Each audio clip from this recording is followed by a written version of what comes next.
How are you? I am good, thank God. I'm relaxed and happy to be here. I'm surprised to see so many of you here, and I'm honored.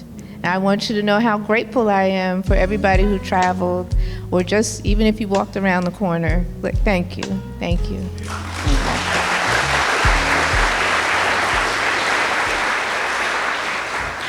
It was my mother who taught me to sew, and my grandmother as well. They were dressmakers, so their remnants were silk and lace and gabardine. So I used them in my first portrait quilts. Each piece has a little bit of my grandma Violet and my mother Natalie.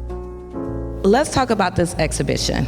So this exhibition is my first foray into the present, or the near present.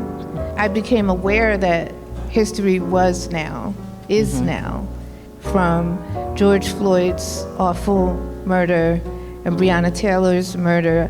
I'm like, I don't have to wonder anymore, what was it like to go to the March on Washington? Right. Or what was it like to listen to Malcolm X speak on the corner in Harlem? It was real. And it made me start thinking about wanting to document now. I want to talk about the materials. Yeah. There's been a shift in the materials you've used over the last few years. So you'll see fabrics that represent now fake fur, Gucci prints. Whereas my older pieces, you would see more African print and more traditional, like upholstery print fabric. It made me start thinking about, how am I going to survive this? Like, what's next?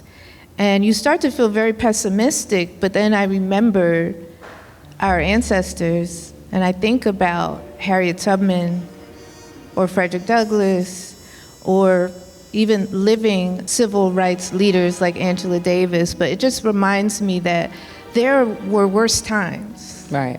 When you start looking about how movements began, how it begins with children, it begins with the youth who say, like, enough. And it becomes a whole revolt. Exactly. And so this collection, it starts with Harriet Tubman as the lead. I was thinking about empowerment.